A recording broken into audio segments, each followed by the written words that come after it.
नमस्कार जय जगन्नाथ आम चैनल को आपण मानकु बहुत बहुत स्वागत। सांग माने 2 एप्रिल गुरुवार दिन पवित्र चैत्र पूर्णिमा तो एभली एक शुभ दिन रे आपण माने घर को नहीं आसंतु एही गछर चेरकू आपणक जीवन रे चलीथिबा समस्त दुख कष्ट एवं समस्यार होई जीव अंत। एहा सहित आपणकर समस्त मनस्कामना मध्य पूर्ण होई जीव। आपणक जीवन रे कौनसी भी समस्या चली थाउ ताहा धन जनित समस्या हेउ किंबा चाकरी की नहीं हेउ किंबा व्यापार वाणिज्य को नहीं हेउ एही समस्त समस्या को दूर करिदेब।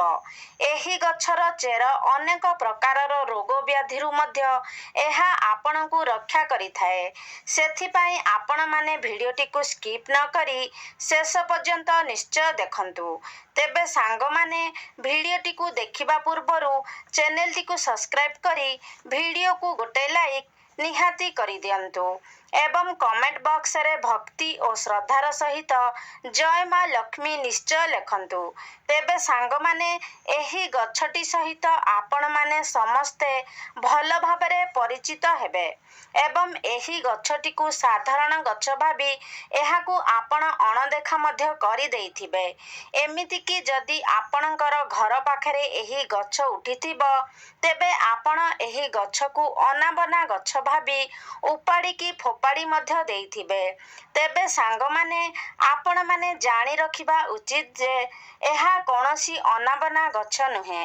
एहा एक एपरी चमत्कारी गछ जेउथिरे भगवान शिव शंकर भगवान शनिदेव एवं मां लक्ष्मींकर वास होइथाए। एमिति कि एही गछर मूलरे मां गंगांकर मध्य वास होइथाए।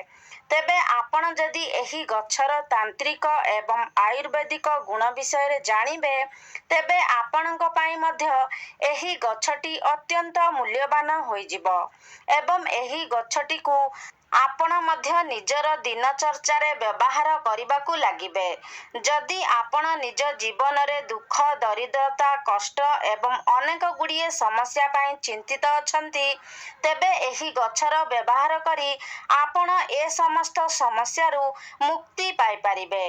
तेबे सरल भाषा रे कहिबाकू गले जदि आपणक जीवन रे धन जनित समस्या देखा जाउछि धन जनित समस्या को नहीं आपण चिंतित अछंती तेबे एही गछ को जदि आपण सठिक भाबरे साधना करिनेबे अर्थात एही गछ सहित जड़ित उपाय गुडी को आपण सठिक भाबरे करिनेबे तेबे निश्चय भाबरे आपणकू मां लक्ष्मींकर कृपा प्राप्त हेबो एवं आपणक जीवन रे चालिथिबा समस्त धन जनित समस्यार मध्य समाधान होई जिवो एवं विभिन्न दिगरु आपणकर रोजगार हेबो जहा फलरे आपणकर आर्थिक स्थिति मध्य धीरे धीरे सुदृढ़ हेबाकू लागिबो। एमिति कि जदि आपण शत्रुंक द्वारा पीड़ित हेउछंती शत्रु जनित समस्यार सम्मुखीन हेउछंती तेबे सठिक भाबरे एही गछर साधना करिनेबा द्वारा भगवान शनिदेवंक कृपारु आपणकू शत्रु पीड़ारु मध्य मुक्ति मिलिबो। एमिति कि अन्य किछि कारण पाई जदि आपण निज जीवन रे चिंतित थिले आपणकर भाग्य आपणकर साथ देउ नथिला तेबे आपणकू सठिक भाबरे एही गछटीर साधना करिबाकू हेबो एवं प्रभु भोला शंकरंकर आशीर्वाद मध्य प्राप्त करिबाकू हेबो एवं आपण जदि प्रभु भोला शंकरंकू प्रसन्न करिनियंती तेबे काल भी आपणकर किछि असुविधा करि पारिबो नाही कारण भगवान भोला शंकर हेउछंती कालर काल महाकाल तांकर आशीर्वाद जहाकू प्राप्त होई थाए कौनसी भी शक्ति दुनियार कौनसी भी शक्ति तार किछि क्षति करि पारि न थाए। तेबे सांग माने एही गछर केउ भाग आपणकू केउ परिमाण रे व्यवहार करिबाकू हेबो से विषय रे जानिबा मध्य अधिक गुरुत्वपूर्ण अटे एवं जेउ विषय रे आज मु एही वीडियो रे कहिबाकू जाउछि तेबे सांग माने एही गछटीर दुईटी गुण रहिछि आयुर्वेदिक गुण एवं तांत्रिक गुण। आयुर्वेदिक गुण अर्थात आपण कौनसी रोग को ନେଇ ଚିନ୍ତିତ ଅଛନ୍ତି। କୌଣସି ରୋଗ ପିଛା ଆପଣ ଲକ୍ଷ ଲକ୍ଷ ଟଙ୍କା ଖର୍ଚ୍ଚ କରିଛନ୍ତି, ତାପରେ ବି ଆପଣଙ୍କୁ କୌଣସି ଲାଭ ପ୍ରାପ୍ତ ହେଉନାହିଁ, ତେବେ ଆପଣ ଏହି ଗଛଟିର ବ୍ୟବହାର ନିଶ୍ଚୟ ଭାବରେ କରିପାରିବେ। ତାପରେ ଆପଣ ନିଜେ ଦେଖିବେ ଯେ ଆପଣଙ୍କର ବେମାର ନିଶ୍ଚୟ ଭାବରେ ଧୀରେ ଧୀରେ ଭଲ ହେବାକୁ ଲାଗିବ। ଏହି ଗଛଟିର ମହତ୍ତ୍ୱ ଆୟୁର୍ବେଦିକରେ ଅଧିକ ରହିଅଛି ଏବଂ ଯଦି ଆପଣ ଏ ଗଛଟିର ତାନ୍ତ୍ରିକ ବିଷୟରେ ଜାଣିନେବେ, ତେବେ ଆପଣ ନିଜ ଜୀବନରେ କେବେ ବି କଷ୍ଟ ଦେଖିବାକୁ ପାଇବେ ନାହିଁ। ଧନର ସ୍ରୋତ ଆପଣଙ୍କ ପାଇଁ ବଢ଼ିବାକୁ ଲାଗିବ। ଧୀରେ ଧୀରେ ଆପଣଙ୍କ ଗୃହକୁ ଧନର ଆଗମନ ମଧ୍ୟ ବଢ଼ିବାକୁ ଲାଗିବ। ତେବେ ଏହି ଗଛଟିର ନାଁ ହେଉଛି ଅପମାର୍ଗ ଗଛ ଏବଂ ଏହି ଗଛଟି ସହିତ ଆପଣମାନେ ନିହାତି ଭାବରେ ପରିଚିତ ଥିବେ, କାରଣ ଆମ ଓଡ଼ିଶାରେ ଏହି ଗଛଟି ବହୁତ ଅଧିକ ପରିମାଣରେ ଦେଖିବାକୁ ମିଳିଥାଏ। ପ୍ରାୟତଃ ସବୁ ଜାଗାରେ ଏହି ଗଛଟି ରହିଥାଏ। ତେବେ ସାଙ୍ଗମାନେ, ଏବେ ଗଛଟିର ନାମ ଏଇଥିପାଇଁ ଅପମାର୍ଗ, କାରଣ ଅପମାର୍ଗର ଅର୍ଥ ହେଉଛି ଓଲଟା ଚାଲିବା ଏବଂ ଏହାର ମଞ୍ଜିଗୁଡ଼ିକ ଗଛରେ ଓଲଟା ଭାବରେ ରହିଥାଏ। ତେବେ ଏହାର ଏହି ମଞ୍ଜିଗୁଡ଼ିକ ଓଲଟା ରହିବା ହିଁ ଏହି ଗଛର ବିଶେଷତ୍ୱ ଅଟେ। ତେବେ ସାଙ୍ଗମାନେ, ଯଦି ଆପଣ ବାସ୍ତୁଶାସ୍ତ୍ରର ବନସ୍ପତି ଅଧ୍ୟୟନର ଅଧ୍ୟାୟ ନମ୍ବର 51କୁ ଯିବେ, ସେଠାରେ ଆପଣ ପରିଷ୍କାର ଭାବରେ ଦେଖିବାକୁ ପାଇବେ ଯେ ସାଧୁ ସନ୍ନ୍ୟାସୀ ମୁନି ଋଷିମାନେ ଏହି ଗଛର ବ୍ୟବହାର କିପରି କରୁଥିଲେ। ପୂର୍ବ କାଳରେ ଏହି ଗଛକୁ ଧର୍ମଶାସ୍ତ୍ରରେ ଏକ ଶୁଭ ଗଛ ବୋଲି ମାନାଯାଉଥିଲା।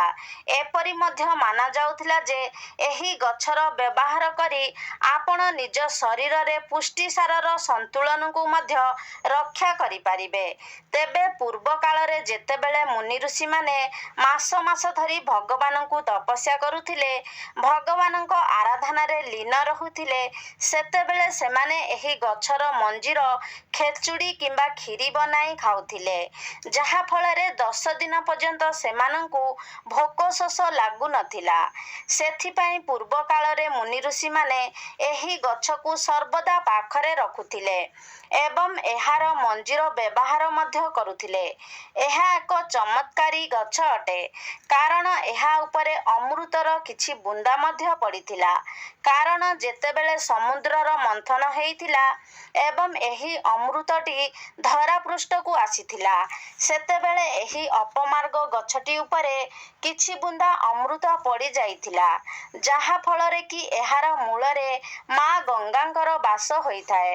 ତ ଯଦି ଆପଣଙ୍କ ଘର ଆଖପାଖରେ ପୁରୁଣା କାଳିଆ ଲୋକ କେହି ଥିବେ, ତେବେ ଆପଣ ସେମାନଙ୍କଠାରୁ ନିଶ୍ଚୟ ଏହି କଥା ବୁଝିପାରିବେ। ପ୍ରାଚୀନ କାଳରେ ଲୋକମାନେ ଏହାର ମୂଳର ବ୍ୟବହାର ନିଶ୍ଚୟ ଭାବରେ କରୁଥିଲେ। ସେମାନେ ଏହି ଗଛର ମୂଳରେ ଦାନ୍ତ ଘଷୁଥିଲେ। ଯଦି ଆପଣଙ୍କର ଦାନ୍ତରେ ଦରଜ ରହୁଛି, ଦାନ୍ତ ହଳଦିଆ ପଡ଼ିଯାଇଛି କିମ୍ବା ଦାନ୍ତରେ ବ୍ୟାକ୍ଟେରିଆ ଜମି ଯାଇଛନ୍ତି, ତେବେ ଏହି ସବୁ ସମସ୍ୟା ପାଇଁ ଏହି ଗଛଟି ଆପଣଙ୍କ ପାଇଁ ରାମବାଣ ପରି ହୋଇପାରେ। ତେବେ ଆସନ୍ତୁ ଆମେ ପ୍ରଥମେ ଏହି ଗଛର ଆୟୁର୍ବେଦିକ ଗୁଣ ବିଷୟରେ ଜାଣିନେବା। ତାପରେ ଆମେ ଏହି ଗଛର ତାନ୍ତ୍ରିକ ପ୍ରୟୋଗ ବିଷୟରେ ଜାଣିବା। ତେବେ ଏହାର ପ୍ରଥମ ଆୟୁର୍ବେଦିକ ଗୁଣ ହେଉଛି, ଯଦି ଆପଣ ଦାନ୍ତରେ କଷ୍ଟ ଅନୁଭବ କରୁଛନ୍ତି, ଦାନ୍ତ ମୂଳରେ ବ୍ୟାକ୍ଟେରିଆ ଜମି ଯାଇଛି, ଅନେକ ଔଷଧ ଖାଇଲା ପରେ ମଧ୍ୟ ଆପଣଙ୍କୁ କୌଣସି ଉପଶମ ମିଳୁନାହିଁ, ତେବେ ମାତ୍ର 15 ଦିନ ପର୍ଯ୍ୟନ୍ତ ଯଦି ଆପଣ ଏହି ଗଛର ମୂଳ କିମ୍ବା ଚେରରେ ଦାନ୍ତ ଘଷନ୍ତି, ତେବେ ଦେଖିବେ ଆପଣଙ୍କର ଦାନ୍ତଜନିତ ସମସ୍ୟା ତୁରନ୍ତ ଠିକ୍ ହୋଇଯିବ। ଏବଂ ଯଦି ଆପଣ ଆପଣଙ୍କର ମାଢ଼ିରେ କୌଣସି ପ୍ରକାରର ସମସ୍ୟାର ଅନୁଭବ କରୁଛନ୍ତି, ତେବେ ଲଗାତାର 1 ମାସ ପର୍ଯ୍ୟନ୍ତ ଏହାର ମୂଳରେ ଦାନ୍ତ ଘଷିବା ଦ୍ୱାରା ମାଢ଼ିଜନିତ ସମସ୍ୟା ମଧ୍ୟ ଦୂର ହୋଇଯିବ। ଯଦି ଆପଣଙ୍କର ଦାନ୍ତଗୁଡ଼ିକ ହଳଦିଆ ପଡ଼ିଯାଇଛି, ତେବେ ଏପରି ମାନାଯାଏ ଯେ ଅପମାର୍ଗ ଚେର କିମ୍ବା ମୂଳରେ ଦାନ୍ତ ଘଷିବା ଦ୍ୱାରା ଦାନ୍ତଗୁଡ଼ିକ ମୋତି ପରି ଚମକି ଉଠିଥାଏ। ସାଙ୍ଗମାନେ, ଆଜିକାଲି ଯୁଗରେ ଅନେକ ଲୋକଙ୍କର ଆଣ୍ଠୁଗଣ୍ଠି ଜନିତ ସମସ୍ୟା ଦେଖିବାକୁ ମିଳେ। ଅନେକ ଲୋକଙ୍କର ଆଣ୍ଠୁଗଣ୍ଠିରେ ଯନ୍ତ୍ରଣା ଅନୁଭବ ହେଉଛି ଏବଂ ଅନେକ ଔଷଧ ଔଷଧ ଏବଂ ତୈଳର ବ୍ୟବହାର ପରେ ମଧ୍ୟ ସେଥିରେ କୌଣସି ଉପଶମ ମିଳିପାରୁନାହିଁ, ତେବେ ଏଭଳି ପରିସ୍ଥିତିରେ ଏହି ଗଛର ପ୍ରୟୋଗ ହିଁ ଆପଣଙ୍କୁ ନିଶ୍ଚୟ ଭାବରେ ଉପଶମ ପ୍ରଦାନ କରିପାରିବ। ସେଥିପାଇଁ ଆପଣ ଅପମାର୍ଗ ଗଛର କିଛି ମୂଳ ନେଇ ଆସନ୍ତୁ ଏବଂ ଏହାକୁ ଖରାରେ ଭଲ ଭାବରେ ଶୁଖାଇ ଦିଅନ୍ତୁ। ତାପରେ ଭଲ ଭାବରେ ଶୁଖିଗଲେ ଆପଣ ସେହି ଚେରରେ ପାଉଡର ବନେଇ ନିଅନ୍ତୁ ଏବଂ ସୋରିଷ ତେଲରେ ସେ ପାଉଡରକୁ ଭଲ ଭାବରେ ଫୁଟାଇ ତାପରେ ସେହି ତେଲକୁ ଆପଣଙ୍କର ଯନ୍ତ୍ରଣା ହେଉଥିବା ସ୍ଥାନରେ ମାଲିସ କରନ୍ତୁ। ଏହି ପ୍ରୟୋଗଟି ଯଦି ଲଗାତାର 2 ମାସ ଆପଣ କରନ୍ତି, ତେବେ ନିଶ୍ଚୟ ଭାବରେ ଆପଣଙ୍କୁ ଯନ୍ତ୍ରଣାରୁ ଉପଶମ ମିଳିବ। ସାଙ୍ଗମାନେ, ଆୟୁର୍ବେଦରେ ଏହି ଗଛଟିର ବହୁତ ଅଧିକ ମହତ୍ତ୍ୱ ରହିଅଛି। ତେବେ ଏହି ସବୁ ସମସ୍ୟାଗୁଡ଼ିକ ପାଇଁ ଆପଣ ଏହି ଗଛଟିର ପ୍ରୟୋଗ ନିଶ୍ଚୟ ଭାବରେ କରନ୍ତୁ, କାରଣ ଏଥିପାଇଁ ଆପଣଙ୍କୁ ପଇସା ଖର୍ଚ୍ଚ କରିବାର କୌଣସି ଆବଶ୍ୟକତା ନାହିଁ। ମାତ୍ର କିଛି ଦିନ ସମୟ ଦେବାର ଅଛି। ତେବେ ଆପଣ ଲଗାତାର ଭାବରେ ଯଦି ଏହି ଗଛଟିର ପ୍ରୟୋଗ କରିନିଅନ୍ତି, ତେବେ ନିଶ୍ଚୟ ଭାବରେ ଆପଣଙ୍କୁ ଆପଣଙ୍କର କଷ୍ଟରୁ ଉପଶମ ମିଳିବ। ତେବେ ଏବେ ଆସନ୍ତୁ ଜାଣିନେବା ଏହି ଗଛଟିର ତାନ୍ତ୍ରିକ ପ୍ରୟୋଗ ବିଷୟରେ। ସାଙ୍ଗମାନେ, ଆପଣମାନେ ଜାଣିଥିବେ ଏପରି ଅନେକ ବ୍ୟକ୍ତି ରହିଥାନ୍ତି ଯେଉଁମାନେ ସର୍ବଦା ସେମାନଙ୍କ ଶତ୍ରୁଙ୍କ ଦ୍ୱାରା ପୀଡ଼ିତ ହୋଇଥାନ୍ତି। ପ୍ରତ୍ୟେକ ଦିନ ସେମାନଙ୍କୁ ଶତ୍ରୁଙ୍କ ଦ୍ୱାରା କିଛି ନା କିଛି ଅସୁବିଧାର ସମ୍ମୁଖୀନ ହେବାକୁ ପଡ଼ିଥାଏ। ସେମାନଙ୍କର ଶତ୍ରୁମାନେ ସର୍ବଦା ସେମାନଙ୍କର କିଛି ନା କିଛି କ୍ଷତି କରିବା ପାଇଁ ଚାହିଁଥାନ୍ତି। ତେବେ ସେଥିପାଇଁ ଆପଣଙ୍କୁ ଶନିବାର ଦିନ ଏହି ପ୍ରୟୋଗଟି କରିବାର ଅଛି। ଶନିବାର ଦିନ ଆପଣ ଅପମାର୍ଗର ମଞ୍ଜି ଛିଡ଼ାଇ ଆଣନ୍ତୁ ଏବଂ ଏହାକୁ ଏକ ନାଲି କପଡ଼ାରେ ବାନ୍ଧି ଦିଅନ୍ତୁ। ତାପରେ ଆପଣ ଏହି କପଡ଼ାଟିକୁ ଧରି ଶନି ଠାକୁରଙ୍କର ମୂର୍ତ୍ତି କିମ୍ବା ଫଟୋର ପାଖରେ ବସନ୍ତୁ। ଆପଣ କେବେ ବି ଶନିଦେବଙ୍କର ସାମ୍ନାସାମ୍ନି ବସିବେ ନାହିଁ, ଡାହାଣ ପାଖରେ କିମ୍ବା ବାମ ପାଖରେ ବସିବେ। ତାପରେ ଆପଣ ଶନି ଚାଳିଶାର ପାଠ କରନ୍ତୁ। ତେବେ ଆପଣଙ୍କୁ 51 ଥର ଶନି ଚାଳିଶାର ପାଠ କରିବାର ଅଛି। ତାପରେ ଆପଣ ଏ ଯେଉଁ କପଡ଼ାଟି ରଖିଥିବେ, ଯେଉଁଥିରେ ଅପମାର୍ଗ ମଞ୍ଜି ବାନ୍ଧିକରି ରଖିଥିବେ, ସେହି କପଡ଼ାକୁ ଆପଣ ଏପରି ସ୍ଥାନରେ ରଖିବେ ଯେଉଁଠାକୁ କେହି ଯିବା ଆସିବା କରୁନଥିବେ। ତାପରେ ଆପଣ ନିଜେ ଲକ୍ଷ୍ୟ କରିପାରିବେ ଯେ ଆପଣଙ୍କର ଶତ୍ରୁ ଯେତେ ବି ଶକ୍ତିଶାଳୀ ହୋଇଥାଉ, ଏହି ଉପାୟଟି କରିବା ଦ୍ୱାରା ସେ ତାର ସବୁ ଚେଷ୍ଟାରେ ବିଫଳ ହେବ। ଆପଣଙ୍କର ଶତ୍ରୁମାନେ ଆପଣଙ୍କର କ୍ଷତି କରିବାରେ କଦାପି ବି ସମର୍ଥ ହୋଇପାରିବେ ନାହିଁ ଏବଂ ଯଦି ଅକାରଣରେ ଆପଣଙ୍କର କେହି କ୍ଷତି କରିବା ପାଇଁ ଚାହୁଁଥିବ, ତେବେ ଓଲଟା ତାର ହିଁ କ୍ଷତି ହେବ। ଦ୍ୱିତୀୟରେ, ଯଦି ଆପଣ ଚାହୁଁଛନ୍ତି ଆପଣଙ୍କର ବ୍ୟାପାର ବା ବ୍ୟବସାୟରେ ଉନ୍ନତି ହେଉ, ଆପଣଙ୍କୁ ଲାଭପ୍ରାପ୍ତ ହେଉ, ତେବେ ଶୁକ୍ରବାର ଦିନ ଆପଣଙ୍କୁ ଏହି ଉପାୟଟି କରିବାର ଅଛି। ଶୁକ୍ରବାର ଦିନ ଆପଣ ଏହାର ମଞ୍ଜିକୁ ଛିଡ଼ାଇ ଆଣନ୍ତୁ ଏବଂ ଲାଲ କପଡ଼ାରେ ବାନ୍ଧି ତା ଉପରେ କିଛି ସିନ୍ଦୂର ରଖିଦିଅନ୍ତୁ। ତାପରେ ଆପଣ ଏହାକୁ ନିଜର ବ୍ୟାପାର ବାଣିଜ୍ୟ ସ୍ଥଳରେ ରଖିଦିଅନ୍ତୁ। ଯେଉଁଠାରେ ଆପଣ ପଇସା ରଖୁଛନ୍ତି, ସେହି ଡ୍ରରେ ଆପଣ ସେହି କପଡ଼ାଟିକୁ ରଖିଦିଅନ୍ତୁ। ଦେଖିବେ ଆପଣଙ୍କର ବେପାର ବାଣିଜ୍ୟରେ ଲାଭ ହେବାକୁ ଲାଗିବ ଏବଂ ଧନର ବୃଦ୍ଧି ହେବାକୁ ଲାଗିବ। ତୃତୀୟରେ, ଯଦି ଆପଣଙ୍କୁ ଲାଗୁଛି ଯେ ଆପଣଙ୍କ ପଛରେ ଭୂତ ପ୍ରେତର କିଛି ପ୍ରଭାବ ରହିଛି, ଆପଣଙ୍କୁ ଭୂତ ପ୍ରେତ ଜନିତ ସମସ୍ୟାର ସମ୍ମୁଖୀନ ହେବାକୁ ପଡ଼ୁଛି କିମ୍ବା ଆପଣଙ୍କ ଉପରେ ତନ୍ତ୍ରମନ୍ତ୍ରର ପ୍ରୟୋଗ କରାଯାଇଛି, କୌଣସି କଳା ଯାଦୁର ପ୍ରଭାବ ରହିଛି, ତେବେ ଆପଣ ନିଶ୍ଚୟ ଭାବରେ ଏହି ଉପାୟଟିର ପାଳନ କରନ୍ତୁ। ଏହି ଉପାୟଟି କରିବା ପରେ ଆପଣଙ୍କ ଉପରେ କୌଣସି ବି ନକାରାତ୍ମକ ଶକ୍ତିର ପ୍ରଭାବ ପଡ଼ିବ ନାହିଁ। ତେବେ ସୋମବାର ଆପଣ ଗୋଟିଏ ଅପମାର୍ଗ ଗଛ ଉପାଡ଼ି ଆଣନ୍ତୁ ଏବଂ ଏହାର ମୂଳଟିକୁ ଭଲ ଭାବରେ ଧୋଇ ନେଇ ଏହାକୁ ନେଇ ଆପଣ ପ୍ରଭୁ ଶିବଶଙ୍କରଙ୍କର ମୂର୍ତ୍ତି କିମ୍ବା ଫଟୋ ସାମ୍ନାରେ ବସି 1001 ଥର ଓମ୍ ନମଃ ଶିବାୟ ମନ୍ତ୍ରର ଜପ କରନ୍ତୁ।